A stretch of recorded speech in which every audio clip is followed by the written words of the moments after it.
뭐 코스닥 같은 경우에는 오늘 더 종목 찾기가 어려우셨을 것 같은데 그래도 어떤 종목이 눈에 띄던가요? 네, 맞습니다. 예. 오늘이 크게 눈에 띄는 종목들이 많이 없었는데 그중에서도 조금 강하게 이슈를 받았었던 몇 종목을 좀 가져와 봤습니다. 네. 네, 첫 번째 종목은 텔콘이라는 주식입니다. 오늘 텔콘이 거래가 재개되면서 상한가를 지금 기록을 하고 있는 상황인데요. 텔콘은 최근에 주식 분할을 결정을 하면서 거래가 정지가 됐었습니다. 오늘 같은 경우에는 거래가 재개가 되면서 크게 관심을 받았었는데 최근 주식시장을 살펴보시면은 이렇게 액면 분할을 결정한다든지 이런 이슈 때문에 크게 종목들이 상승세를 나타내는 것을 볼 수가 있었는데요.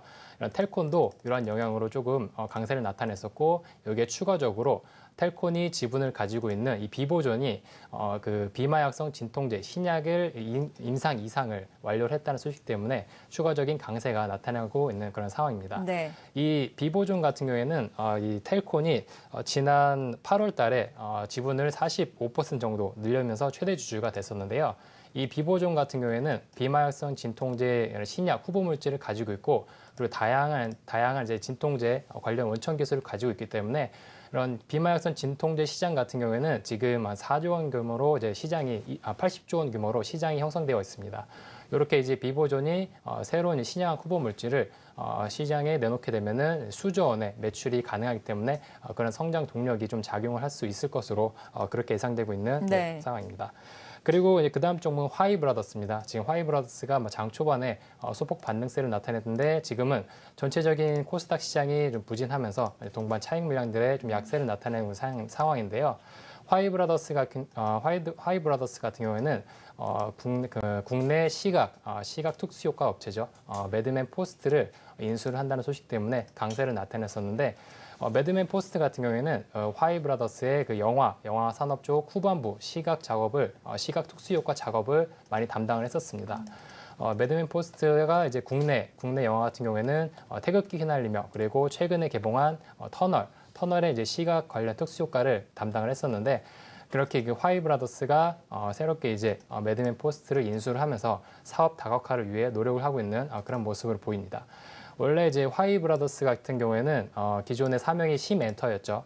시멘터 같은 경우에는 국내 배우 중에 뭐 김일식이라든지 주원 이렇게 배우들을 가지고 있고 이런 엔터테인먼트 회사였는데 매니지먼트 그리고 영화, 드라마 쪽으로 이제 컨텐츠를 제작을 하고 이제 공급을 하고 있는 업체였었습니다. 네. 이렇게 이제 새롭게 새로운 특수 효과 쪽으로 사업을 넓히면서 추가적인 성장 동력으로 작용할 것이라는 기대감 때문에 장 초반에 소폭 반등세를 나타냈었던 그런 흐름이었습니다.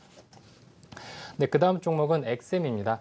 엑셈이 오늘 소폭 반등세를 나타냈었는데 가장 큰 이슈가 한국 시티은행의 빅데이터 프로젝트를 수주했다는 소식 때문에 강세를 나타내고 있습니다. 이 한국 시티은행의 빅데이터 프로젝트를 살펴보시면은 카드, 신용카드 거래 모니터링, 그리고 이런 이제 빅데이터 인프라 구축, 그리고 어플리케이션 개발, 그리고 기존에 있는 글로벌 빅데이터 플랫폼을 국내화시키는 그런 작업을 엑셈에서 할 것으로 그렇게 예상이 되고 있는데요.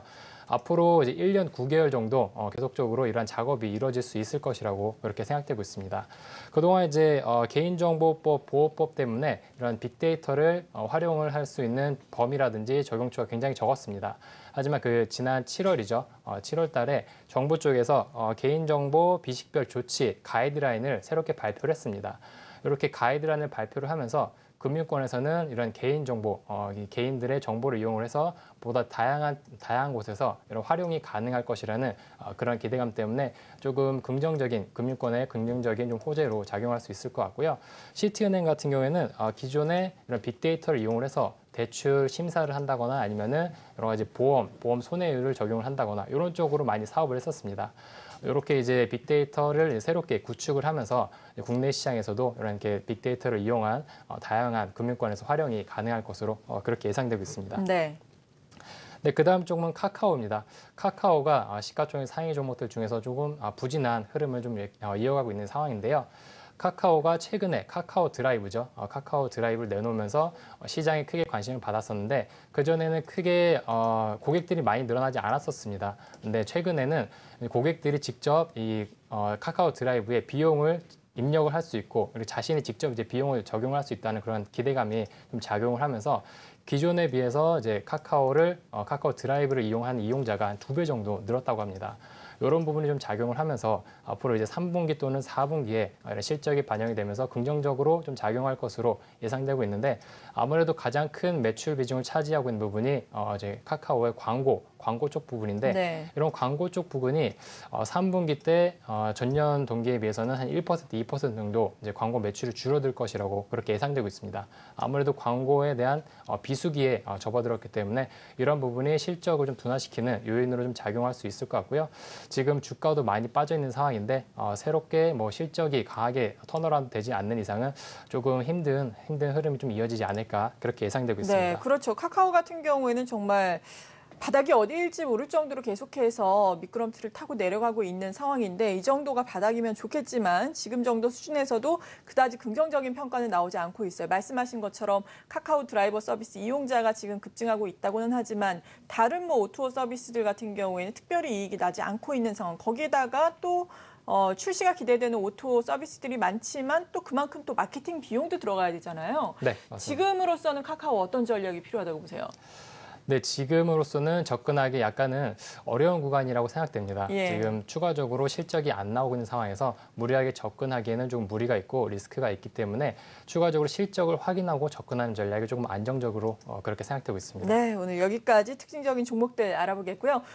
이사님은 어떤 종목 준비하셨어요? 네, 저도 비슷한 바이오 기업인데 네. 저는 휴젤을 준비했습니다. 예. 네, 휴젤 같은 경우에는 오늘 차트 흐름을 보시면 아시겠지만 장 초반에 조금 전체적으로 시장이 위축되면서 차익 실현 물량이 나왔고 좀 부진했지만 장 후반 들어서면서 강하게 끌어올리면서 자리를 좀 지켜줬었던 그러한 흐름들을 볼 수가 있는데 제가 앞서서 잠깐 말씀해드린 것처럼 요즘 시장이 전체적으로 코스닥 시장이 위축된 시장에서 이렇게 자리를 강하게 지켜주는 그런 종목들 위주로 해서 접근이 유효하다고 이렇게 말씀해 드렸습니다. 네. 이런 부분을 참고를 하면은 휴젤 같은 경우에는 올해 하반기에 성장 모멘텀들이 굉장히 많이 있습니다. 그리고 이제 보톡스라든지 필러 시장의 성수기죠. 겨울에 이제 이러한 이제 수요층들이 많이 늘어나면서 성수기에 진입을 하는 그런 이제 호재도 있고, 그다음에 글로벌 해외 매출 비중이 2분기 때 보시면은 한 65% 정도로 크게 늘어났습니다.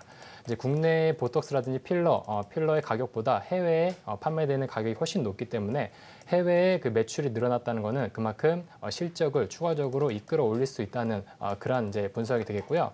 그리고 이제 임상이죠. 이런 이제 보톡스, 보톨리눔 톡신이라 그러는데 이런 보톡스의 임상이 중국 그리고 미국, 유럽 쪽으로 원활하게 3상이 진행이 되고 있습니다. 그래서 올해 하반기 또는 내년 상반기 때 이런 이제 미국이라든지 이제 글로벌 세계 시장으로 이런 보톡스의 판매가 본격적으로 이루어질 수 있을 것으로 그렇게 예상되고 있고요. 네. 그다음에 이제 2분기 때 신 공장이 새롭게 가동이 시작됐습니다. 그렇기 때문에 이러한 이제 수주 부담에 대한 부분도 확실하게 개선될 수 있는 부분이 복합적으로 좀 작용을 하면서 추가적으로 상승 탄력이 좀 이어지지 않을까 그렇게 분석이 되고 있습니다. 최근에 신규 상장했던 이후에 지금 뭐 신고가를 최근에 기록을 했었는데 그렇죠.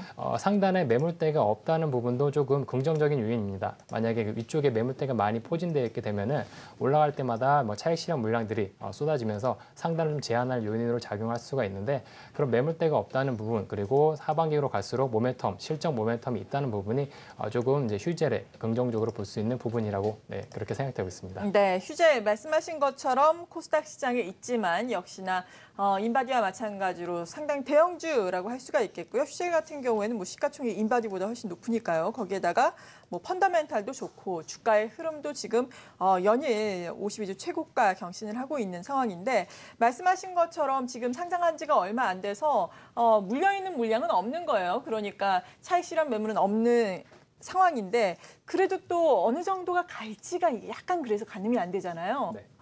우리가 목표 주가는 어느 정도까지 설정을 해놓으면 좋을까요? 네, 하반기까지는 어느 정도 우상향 추세는 지속적으로 이어질 수 있을 것이라고 예상이 되는데 아무래도 글로벌 불확실성이라든지 여러 가지 이벤트가 많이 산적해 있죠. 이런 부분이 좀 부담으로 작용할 수 있을 것 같고요. 그래도 이러한 탄력이 좀 이어지면서 단기적으로 50만 원까지는 무난하게 추세가 이어지지 않을까 그렇게 예측이 되고 있습니다. 네, 그렇군요. 단기적으로 50만 원까지 볼 수 있겠고 말씀해 주신 것처럼 뭐 올 하반기 내년까지 실적 모멘텀이 있다고 하니까 장기적으로는 더 볼 수 있겠다라는 말씀이신 거죠. 네, 맞습니다. 장기적으로 보셔도 되고요. 단기적으로 지금 시장이 좀 불확실성한 부분이 좀 많이 있으니까 짧게 공략을 하실 부분은 50만 원 선으로 보시면 되고 중장기적으로도 괜찮은 종목입니다. 그렇기 때문에 성장성을 보시고 접근하시는 것도 좋을 것 같습니다. 네.